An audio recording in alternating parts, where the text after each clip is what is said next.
Question: can you handle the truth? Question: can you handle the truth? You see the title. You see the name of this video. Some of you are already knowing where I'm going with this presentation. Ladies, are you going to be able to handle the truth? Men all over the world, before I get started, are you going to be able to handle the truth? Christianity, Orthodox religion, are you going to be able to handle the truth? Catholics, my preachers, my reverends, my pastors, before I get started, is everybody watching going to be able to handle the truth? You see the title before I get started. We are about to time travel. We're about to have a field trip, and we're about to time travel to ancient Samaria. Everybody is trying to figure out what is wrong with the world. Why does it feel like our life is a program on repeat? Why do we know that we're spiritual beings, but we don't have access to our spiritual inheritance? You're going to get these answers tonight, but here's my question, and I didn't come here to play. Are you going to be able to handle the truth? Is this just going to be another video? Once you time travel with the minister and you find out what happened. And once you find out the truth, it's not meant for you to sit on it. It's meant for you to start acting today. We as a people, in the Constitution, we the people. So why is the world going in chaos and a disarray? Because the lack of action from we, the people. So what I'm about to do right now is talk to y'all and give you your truth. To the women that are watching right now, your truth. But can you handle that truth once it is presented to you is the question we're about to find out. We're about to time travel. Once again, we're going to time travel to ancient Samaria. You're going to see what it was like before the Yahweh, before Orthodox Christianity, before Jehovah was in power. You're going to find out the truth about the goddess energy, the primordial mother that was here before you even heard of a Yahweh and Jehovah. And you're going to find out in this video the reason why us spiritual people are going through so much, because of the cord that these men of old cut off from us. We have been cut off, family. Do you understand that? We have been cut off. Cut off. And now some of us are start to remember again. So let's go. Let's time travel. I'm not going to waste no time. You got questions? The minister has an answer. You got questions? The minister has an answer for you. So let's read and go into this. The book everybody, especially women, should have. The Great Cosmic Mother. I'm not even going to waste no time, man. Let's go. In ancient Samaria, the word sheepfold, sheep, sheepfold, and I quote, end quote, also meant vulva, vulva. Google that, research it. Some of you know what it is respectfully already. In Samaria and Near Eastern myth and customs, the shepherd king was consecrated in a sacred marriage to the Queen of Heaven. To my church people, keep that in mind. Queen of Heaven. Her name was Inanna Ishtar. It is April the 1st, I believe, as I'm speaking. It is April the 1st, 2026. Easter Over here in the Western civilization, we celebrate Easter, right? Well, not everybody. How many of you out there, and click the like button, I love class participation. How many of you out there watching and hearing me right now knew that Easter was derived from the goddess Ishtar? Let me see the likes. Before we get started on this ancient knowledge that was forgotten by so many, it's almost Easter. Did you know that Easter, the name is derived from a goddess? That goddess, her image, her power, her well-known worship was destroyed. And what was replaced was one deity who became the face of the planet. His name was Yahweh and Jehovah. Him and his prophets came, these male prophets came and set this one law, this one doctrine. But nobody really asked what was before that, and not just that, but the thing that was before Yahweh and Jehovah, what was so bad about it if it was even bad? And finally, what was pushed down our throat with the Yahweh and Jehovah God wasn't even right for our soul.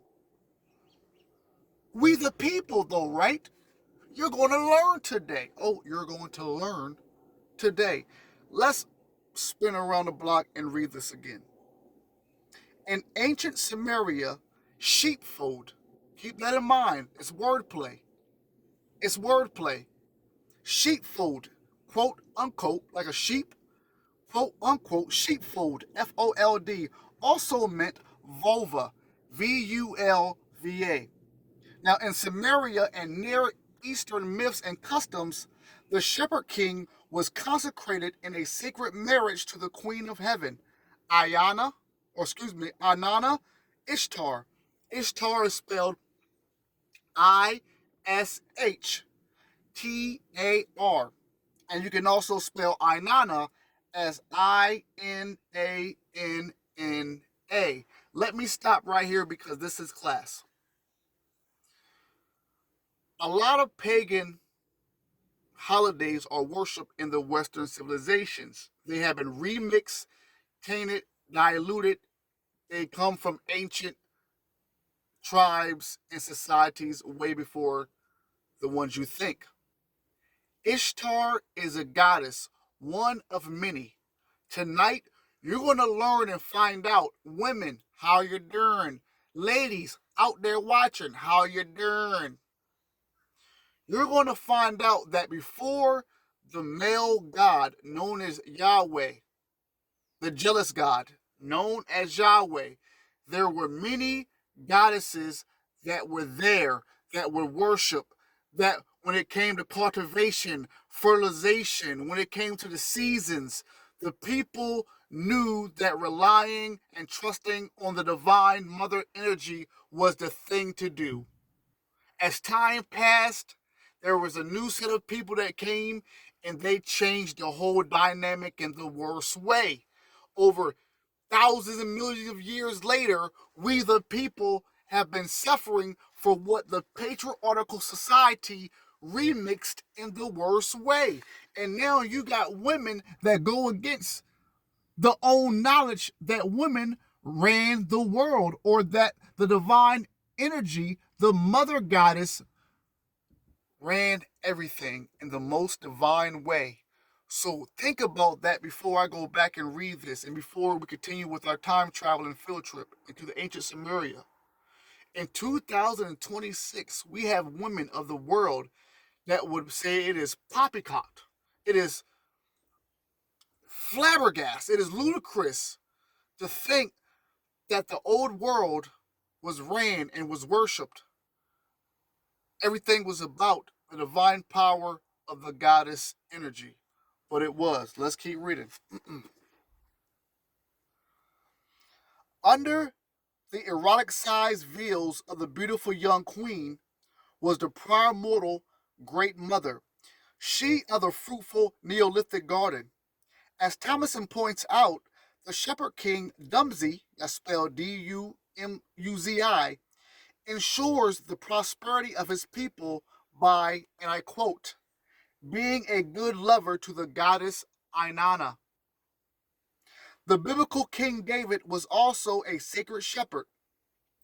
His sensual and ecstatic songs of earthly love, so untypical of the Bible, derive from the ancient love rites of the shepherd king and the goddess. Her Canaanite name was Asherah. Asherah. You need to write this down. Ladies and gentlemen, Asherah is spelled Asherah.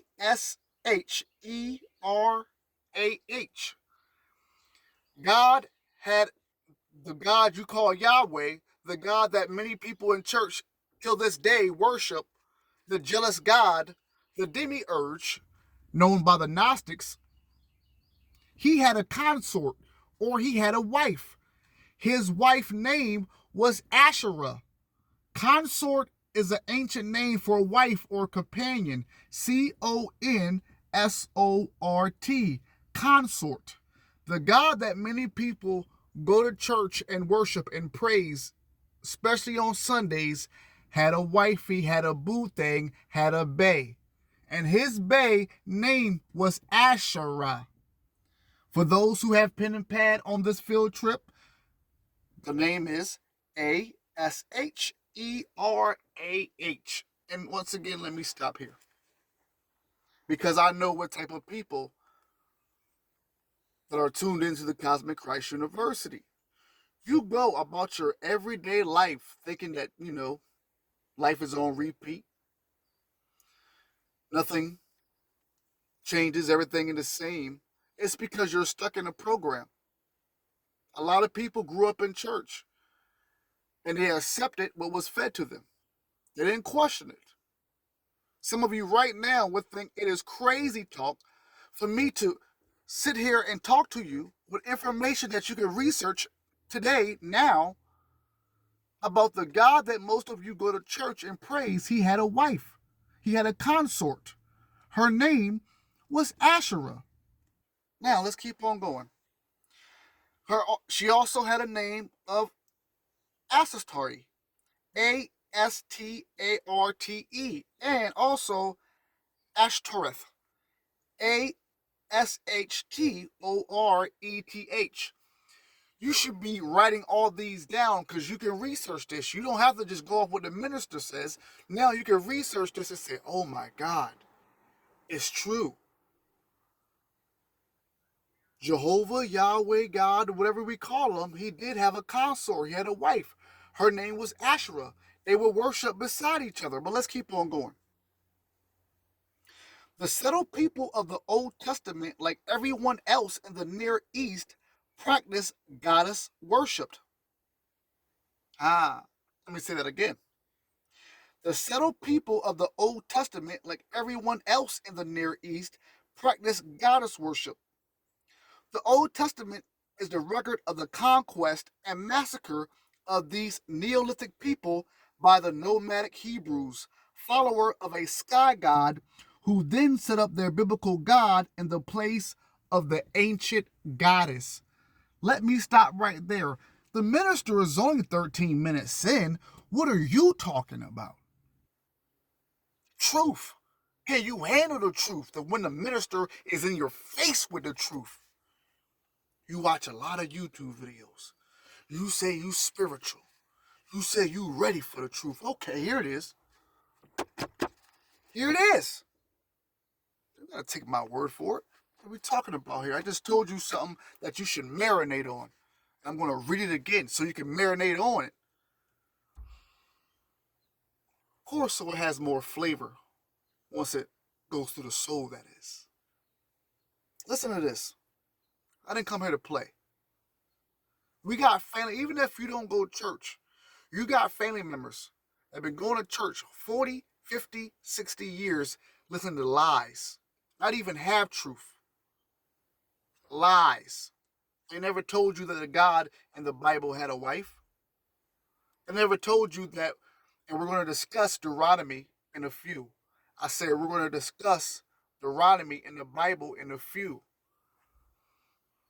People never discussed like that a lot of those idols that they were destroying, that Moses was sent to destroy and told the people to destroy, were just goddesses who their energy, their wisdom, their frequency was something that was everyday, natural life, our connection to this world and the spiritual world, the nature world and the spiritual world, being all fused with this physical being that we are. These people came and changed the whole diagram. Let's read this again. Read this again, because I didn't come here to play. Listen to this. The settled people of the Old Testament, like everyone else in the Near East, practiced goddess worship. Goddess. I'm going to say it again so you can hear me. They practice the worship of the goddess. The Old Testament is the record of the conquest and massacre of these Neolithic people by the nomadic Hebrews, followers of a sky god who then set up their biblical god in the place of the ancient goddess. We're talking about your Jehovah. We're talking about the demiurge in the Christian Bible.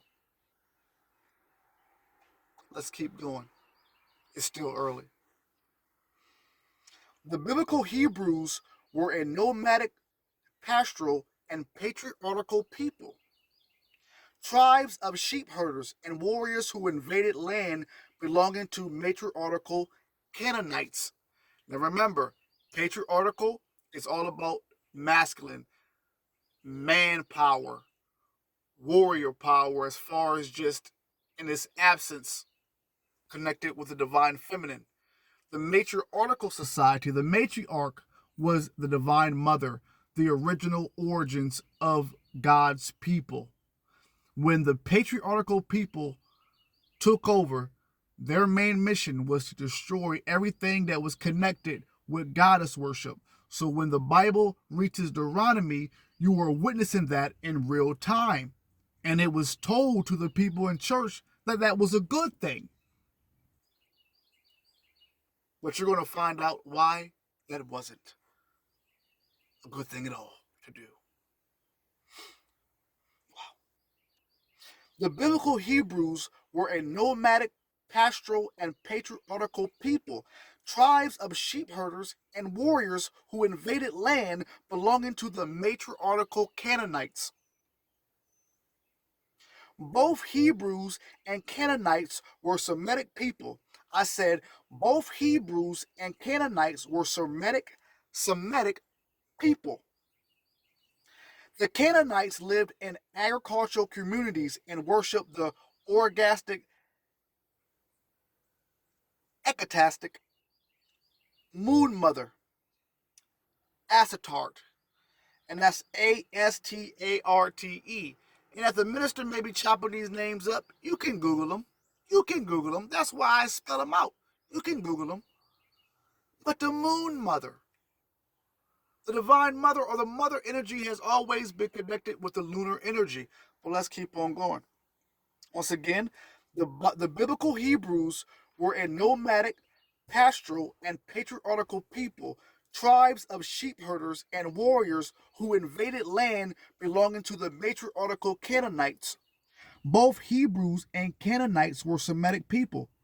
The Canaanites lived in agricultural communities and worshiped the orgastic, estastic moon mother Astarte, and that's spelled Astarte. As Old Testament stories relate, the Hebrews sacked, burned, and destroyed village after village belonging to the Canaanites, massacring or enslaving the people. A series of brutal invasions and slaughters described typically by theologians and preachers as, and I quote, a spiritual victory. Let's stop there. We are a loving people. The God in the Bible, not the true creator, the God in the Bible says he's a jealous God. He sends people out to go kill. He becomes jealous of his own prophets. This is not actions of a true creator. We are dealing with a so-called God that has been forced by a patriarchal society of old. And thousands and thousands and thousands of years later, you still have people who cling on to that because they don't ask questions. Like Romans 12, like Christ said, they conform to this world. And the people who are watching tonight are going to find out why that was a problem and what happened when that happened. What happened to us when that happened. I thank you, my beautiful people, for your patience. Let's read that again. As Old Testament stories relate, the Hebrews sacked, burned, and destroyed village after village belonging to the Canaanites, massacring or enslaving the people. A series of brutal invasions and slaughters described typically by theologians and preachers as a spiritual victory. Let me stop here because my ancestors are the Gnostics, the Essenes, and in France alone, so many Gnostics were burned alive. And most of the Gnostics, like Geraldo Bruno, their story was told by the people that killed them. So our ancestors, let me say this slowly so you can understand. Our ancestors, for the most part, their stories are forgotten, and the stories that we do have of them are given to us by their app. The whole Catholic Church, after all this, remember the Catholic Church is the next generation. They're after the Romans in the midst of Rome. The Catholic Church played a part in killing the Gnostics, killing the one that had the true spiritual power. But stay focused on this. Stay focused with me. We're not done. Stay focused. Did you hear that? It's an old saying. The ones that win the victory live long enough to tell their story. It doesn't mean that their story is the right story, but they're the ones that survived the battle and survived the war. They lived long enough to tell their side of the story. Hell, you see that with even rappers out here. So let me read this again so this can seep through your mind for my religious folks who are watching. We have been told to worship this and to praise this, and that what we praise is the same thing, which is really the opposition or the adversaries. And we're talking what really happened. Yes, yes, it is. And I'm gonna read this one more time so it can seep through, because you are now realizing that you have been lied to, people of the planet. Our existence, our origin starts with a goddess, a mother. And just like a house that doesn't have a mother in it, just like a home that doesn't have a mother in it, this world has become chaos and people are crying out, what happened? I'm telling you what happened. These people, these religious people they abstracted out our mother energy, but it's coming back.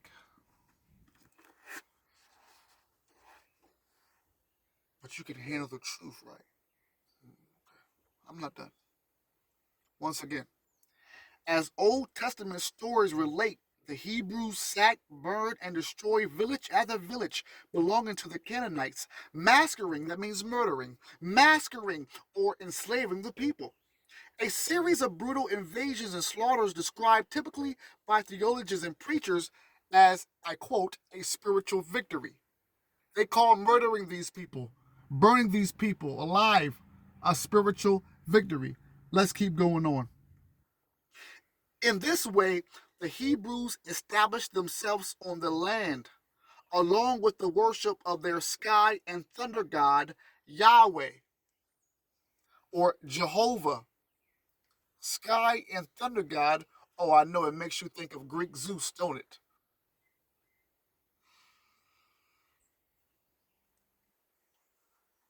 Are you hearing what happened To the patriarchal men of old, in their mind is out with the old, in with the new. We will no longer serve, this is what they're thinking, they are no longer going to serve or worship or have the people worship the goddess energy. They change the whole scenario and took the essence of it and made it a male worship only. We haven't even touched the core of what happened after this. This is going to interrupt your psyche once you once we follow up on what happened after that. We have this. My God, my God. In this way, the Hebrews established themselves on the land, along with the worship of their sky and thunder god, Yahweh, better known as Jehovah, calling themselves, and I quote, his chosen people. Yahweh male prophets and priests, however, despite their political victory over the Canaanites, had to carry on a continuous struggle and fulmination against their own people who kept backsliding, quote unquote, into worship of the Great Mother, the goddess of all their Near Eastern neighbors, for she had originally been the goddess of the Hebrews themselves. Let me drink my. I'm pretty sure it's still ice cold water. How y'all doing out there? We almost at 30 minutes. I asked you in the beginning, can you handle the truth? How many women watching this presentation right now, and you wondering why in this society on this planet that the woman is being treated so bad?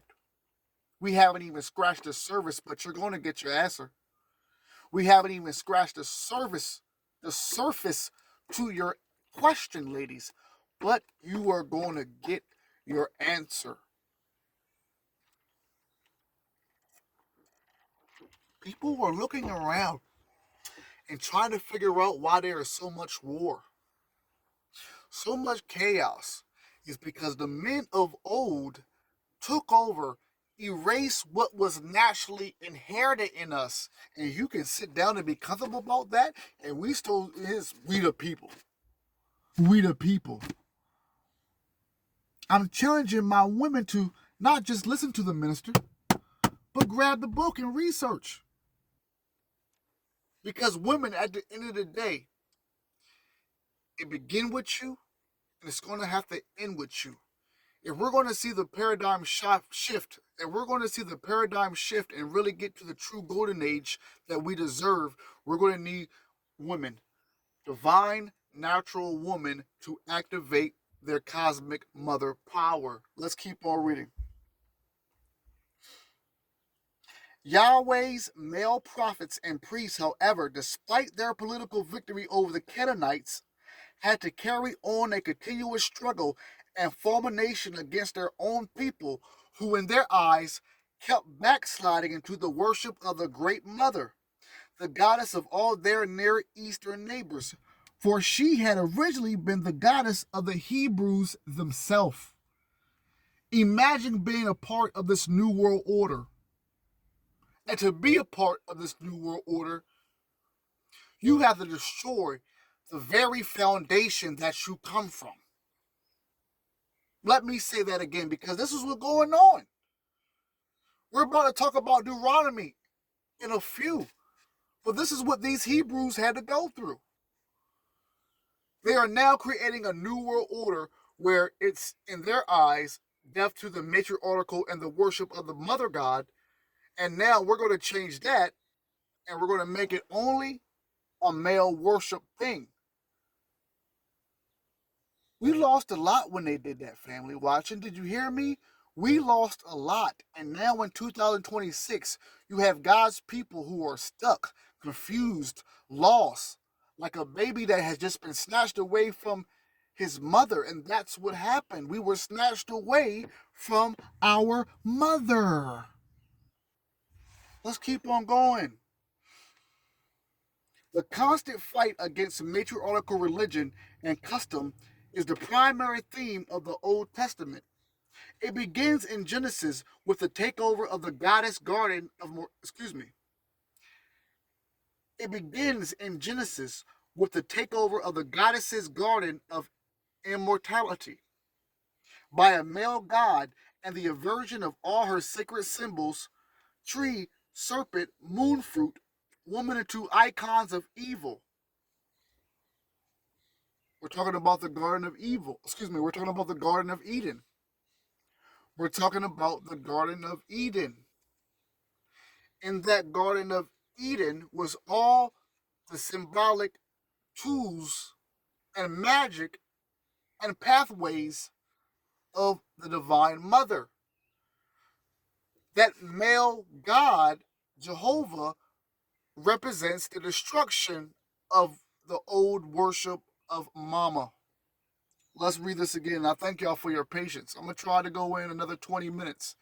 If y'all listening and loving it, make sure you hit the like button. You don't have to just go off of my word, family. Research. I gave you Ishtar. Easter is right around the corner. Most of you, some of you, don't even know that Easter, the name is derived from Ishtar, who is a goddess. One of the goddesses that in Deuteronomy, Moses was telling the people to destroy the idols. But we'll talk about that in just a few minutes. Once again, the constant fight against matriarchal religion and custom is the primary theme of the Old Testament. It begins in Genesis with the takeover of the goddess's garden. We're talking about the Garden of Eden. It begins in Genesis with the takeover of the goddess's garden of immortality by a male god, and the aversion of all her sacred symbols: tree, serpent, moon fruit. Now, when it says don't eat from that tree, don't eat that fruit, it is now being confirmed that that was known as a moon fruit. And it also, sacred symbol was, now look, let's read that again because I don't want to get confused. It begins in Genesis with the takeover of the goddess's garden of immortality by a male god, and the aversion of all her sacred symbols: tree, serpent, moon fruit, woman, into icons of evil. Of the two sons of Eve and Adam, Cain was made, and I quote, the evil brother, because he chose settled agriculture, which was matriarchal. The good brother, Abel, was a nomadic pastoralist, or also known as patriarchal. The war against the goddess is carried on by the prophets ranting against the, and I quote, golden calf, CALF. Another quote, the brazen serpents, the great harlot and whore of Babylon, which was the Babylonian goddess Ishtar, Ishtar, which I told you to make sure you write down and do your research. You got people who is wearing their Sunday best on church, getting ready for Easter, not knowing that Easter really represents, and the name is derived from, the goddess Ishtar, one of the goddesses that Moses was instructed by God to make sure all the icons and all the statues were destroyed.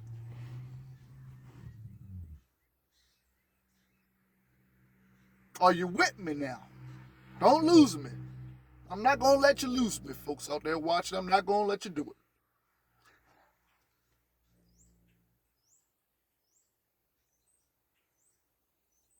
Once again, the war against the goddess is carried on by the prophets, ranting against the golden calf, the brazen serpent, the great harlot, and the whore of Babylon, which is the Babylonian goddess Ishtar, against enchantress,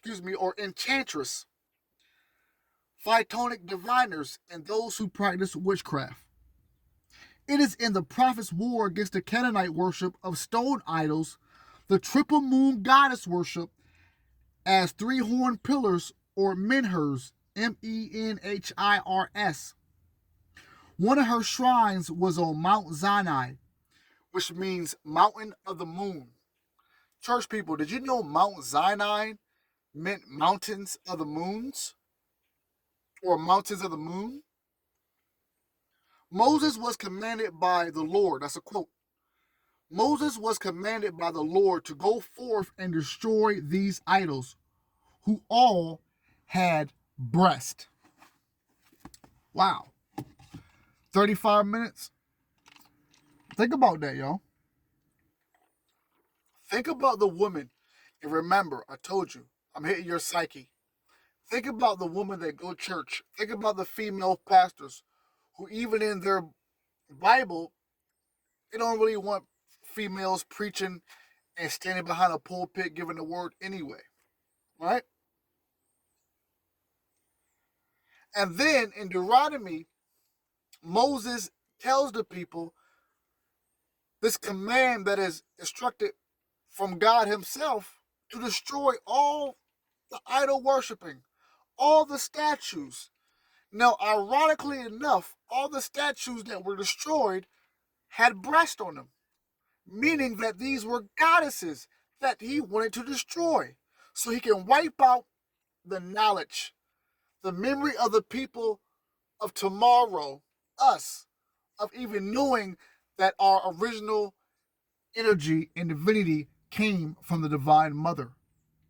Now, this is something, even if you don't want to take my word for it, you should read, you should study. Because there are so many people living in this world right now, they feel disconnected. They feel lost. They feel like this life doesn't even seem real to them.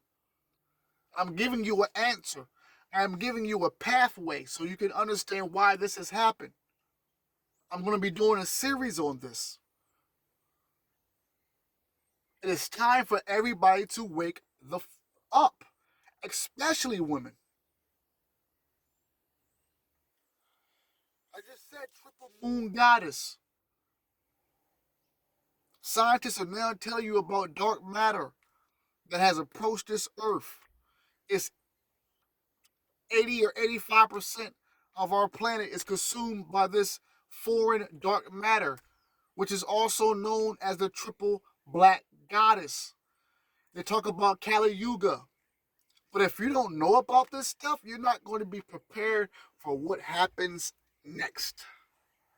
So let's keep on moving. I'm probably going to stop at about 45 or 50. Once again, it is in the prophet's war against the Canaanite worship of stone idols, quote unquote, the triple moon goddess worship as three horned pillars or menhirs. One of her shrines was on Mount Sinai. Mount Sinai means mountains or mountain of the moon. Moses was commanded by the Lord to go forth and destroy these idols, who all had breast. We are told monotheism began with the Jews, that it was the great spiritual invention of the religious leader Moses. This is not so. The worship of one God, like everything else in religion, began with the worship of the goddess. Her universality has been daily noted by everyone who has ever studied the matter. Monotheism, once thought to have been the invention of Moses or Akhenaten, was worldwide in the prehistoric and early historic world, i.e., throughout the Paleolithic and Neolithic ages. As E.O. James wrote in The Cult of the Mother Goddess, and I quote, "It seems that Evans was correct when he affirmed that it was a monotheism in which the female form of divinity was supreme." Once again, it seems that Evans was correct when he affirmed that it was a monotheism in which the female form of divinity was supreme. That's a quote, end quote. The original monotheism of the goddess is perhaps most clearly shown by the fact that in Elizabeth Gold's David's words, and I quote, "Almighty Yahweh, the God of Moses and the later Hebrews, were originally a goddess. His name, Ea, or Iu, spelled I-H-U, Iu, Anat, A-N-A-T, derives from that of the Sumerian goddess Anana." So we are hearing now that Yahweh, The origins of his name, the origins of Yahweh, was originally connected with the goddess Anana, also known as Ishtar. Yahweh, like all male gods, was first the bisexual goddess herself. I'm going to read this again. Yahweh, like all male gods, was first the bisexual goddess herself, then her son, then the lover of the goddess, a shepherd king. In his process of individuation from the goddess, he first appeared alongside her, as, and I quote, in the time of Jeroboam. The goddess shared the temple with Jehovah. Eventually, he was turned by his priest and warrior followers into the supreme and only God.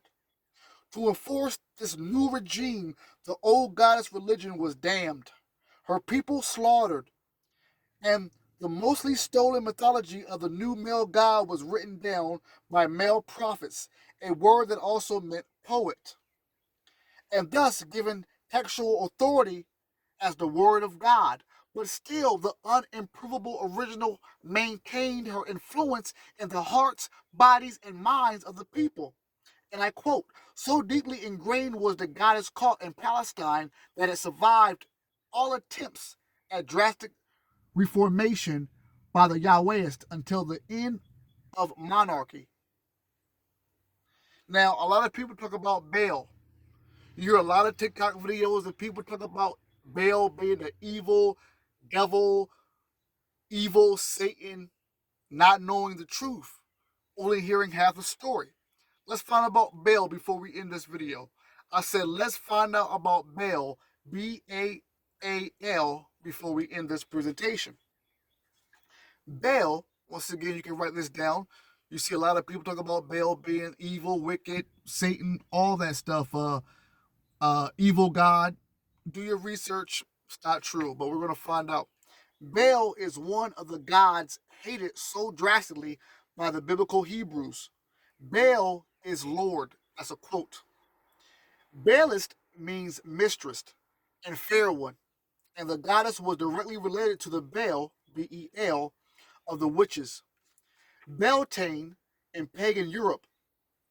Whatever the Old Testament prophets had to say about these, and I quote, heathen idols, we must take with very large grains of salt, remembering that prophets were the leaders of a holy political war against the people who worship the goddess. So those prophets that we hear about in the Bible were also political war strategists. So the laws and the do's and don'ts that they gave us in the Bible were really working against us. Help destroy the image and the power and the frequency of the Divine Mother, the Goddess.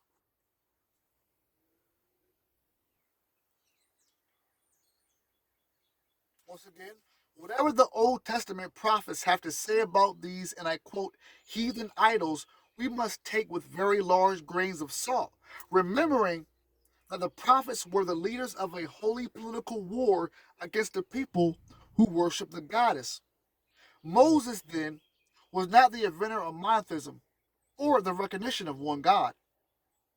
He was rather one of the chief male priests and archetypes of the new religion of one male God against the Neolithic goddess.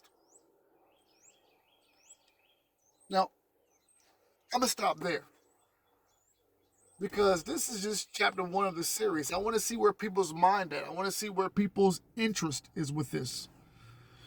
Everybody's saying the world is in chaos and disarray, but nobody does their research. Half the people don't like to read. It is hard for some people to believe that there was a goddess energy before this Yahweh Jehovah character. People are saying they feel a shift coming on. That is the return of the Divine Mother. But if you're not tuned into the Divine Mother frequency, you're going to be blind into the shift that's about to happen. So as always, I want to thank each and every one of y'all for tuning in to Cosmic Christ University. Tell a friend to tune in. You stay blessed, never stressed. Till next time. Peace.